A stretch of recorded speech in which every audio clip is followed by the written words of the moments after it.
আৰু কংগ্ৰেছৰ নেতাসকল।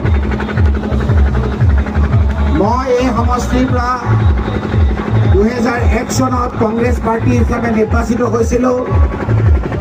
2006 চনত আপোনালোকে নিৰ্বাচিত কৰিছিল।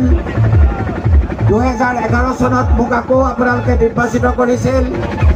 2016ত আকৌ আপোনালোকে নিৰ্বাচিত কৰিছিল।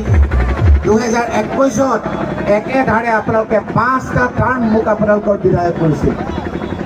প্ৰয়াত মুখ্যমন্ত্ৰী তৰুণ গগৈ ডাঙৰীয়াই 2001 চনৰ পিছত 2002 চনৰ পৰা মোক মন্ত্ৰীসভাত অন্তৰ্ভুক্ত কৰিলে আৰু 2002 চনৰ পৰা 2016 চনলৈকে আপোনালোকৰ দুৱা আশীৰ্বাদত তৰুণ গগৈ ডাঙৰীয়াই মোক আপোনালোকৰ সমষ্টিৰ পৰা বিধায়ক কৰাৰ কাৰণে তেওঁ মোক মন্ত্ৰীসভাত স্থান দিলে। আমি কি কৰিছোঁ কি নকৰিছোঁ আপোনালোকৰ বয়োজ্যেষ্ঠসকলৰ নখ দৰ্পণত আছে। উন্নয়ন কাক কয় সামগ্ৰী সমষ্টিয়ে গোটেই অসমক দেখুৱাই দিছিল। আজি কেইটামান দিনত হিমন্ত বিশ্ব শৰ্মাৰ অত্যাচাৰত গোটেই অসমত মানুহে ভয়কৈ জীয়াই থাকিবলগীয়া হৈছে। সকলো জাতি জনগোষ্ঠীয়ে আজি আপোনাৰ পৰিত্ৰাণ পাবৰ বাবে হিমন্ত বিশ্ব শৰ্মাৰ মুখ্যমন্ত্ৰীৰ পতন বিচাৰিছে।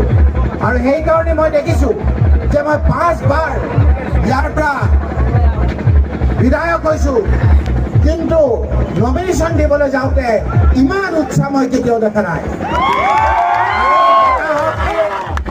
আজি আমাৰ জেন জি যিবিলাক আমাৰ ডেকা যুৱ কংগ্ৰেছ NSUI ডেকা শক্তি লগত বয়োজ্যেষ্ঠ লোকসকল সকলোৰে উৎসাহ উদ্দীপনাৰে আজি প্ৰমাণ কৰিছে যে 126টা সমষ্টিৰ ভিতৰত অন্যতম সামগ্ৰী সমষ্টিৰ ৰেকৰ্ড সংখ্যক ভোটত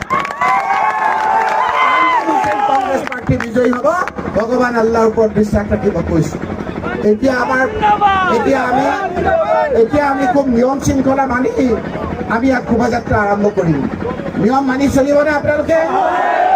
প্ৰথমে আমাৰ মটৰচাইকেলৰ ল'ৰাখিনি আগত যাব। তাৰ সন্মুখত 2খন গাড়ীয়ে আমাক বাটটো দেখুৱাই দিব। তাৰপিছত ইয়াৰ লগত মাত্ৰ 4খন গাড়ী আমাৰ লগত যাব। এইখন সামগ্ৰী বুলি লিখা সেই গাড়ীখন আৰু এনেকুৱা এখন গাড়ী, তাৰপিছত আৰু এখন গাড়ী। তাৰপিছত যাব আমাৰ ডেকা ল'ৰাসকল যিসকলে আমাৰ টাটা মোবাইল লৈ পেলাই আহিছে।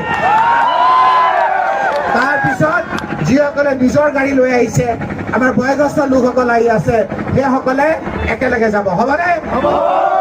আমাৰ ৰেডি হৈছে? Block Congress ready? আমাৰ ৰেডি? আপোনালোকে সকলোৱে নিজৰ নিজৰ গাড়ীত উঠক। মটৰচাইকেল